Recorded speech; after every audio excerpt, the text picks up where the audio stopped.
We are counting down the 15 best matches in WCW history, one match per week for 15 weeks leading up to the anniversary of the final Nitro next month. So this leads us to match number 8 of 15 here this week.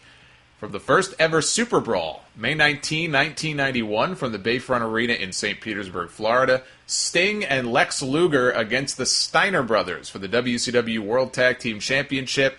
Jim Ross and Dusty Rhodes are your announcers here. This was an interesting match because it was a babyface battle, babyfaces against babyfaces, and the Steiners were arguably at their peak here at this point. They were not only the WCW Tag Team Champions, they were also simultaneously the IWGP Tag Team Champions over in Japan. So before this match, before they go live to the arena for the introductions, they play a video package. And WCW had hired somebody new to work on videos for them just prior to this show. So the video here was the work of that person. Very cheesy. I mean, think Rocky, but cheesier. But I have to remind myself, I'm watching a video from 1991 here in 2016, so that's to be expected. It was just this instrumental music in the background, these very slow clips of Sting and Luger walking around and high-fiving, and the Steiners doing suplexes and stuff.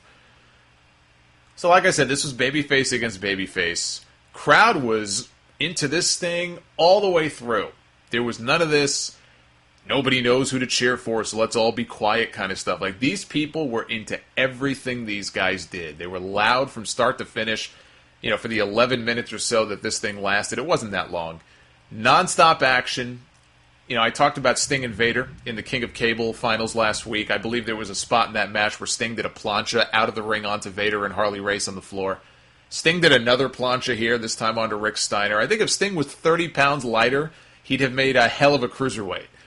He had a great exchange later in the match with Scott Steiner.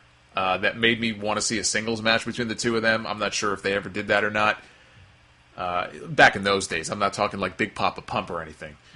But it also illustrated to me how freaking talented Scott Steiner was back in those days before he really kind of blew up in size and became Freakzilla. The way he moved around in the ring for a guy is as big. And he was big even then. I think that's what kind of bugged me about Scott Steiner. I mean, the guy could do what he wants to. And look, it worked, right? He was one of the big stars during the Monday Night Wars, and he won the world title. He never did when he was Scott Steiner back in the early 90s. But I look at Scott Steiner in the early 90s, even when he went to WWF, he was still a big guy, big muscles, very agile, can move around very quickly, and he could do a standing, the standing Frankensteiner that probably fucked up his neck after all those years.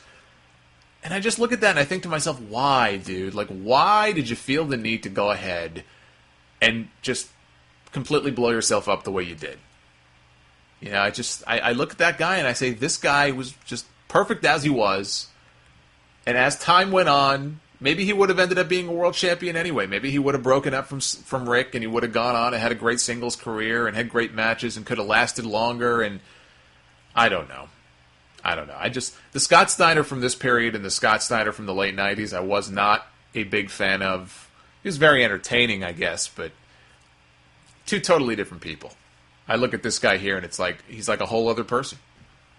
Sting reversed the tombstone pile driver on Scott late in the match. We got a ref bump. Down comes Nikita Koloff with a chain. He goes to hit Lex Luger, who was the U.S. champion at the time. I don't remember if they were feuding or if this was supposed to be the beginning of a feud and he wanted to go after the U.S. strap. But Secret Service Sting takes a bullet for his partner here. He shoves Luger out of harm's way as Koloff is running down the ramp. This is when they had the ramp that connected the ring to the end of the aisleway. And Koloff comes running down with the chain, and Sting shoves Luger out of the way. Sting takes a shot right to the head with the chain, busts him open. Although you can see the moment when he goes down where he cuts himself. Scott pins Sting, not realizing what just happened. It's a shitty way for a match this good to end, but it's still a great match. Nikita disappears to the back. Tony Schiavone is there waiting to interview him. Sting runs to the back, goes after Koloff. The two of them brawl outside the building, and then they send it back to JR and Dusty at ringside to talk for a little bit. This was a great match. It was not that long, but it had everything that you would look for in a match like this. It had tons of crowd heat, some really good action. It was never boring.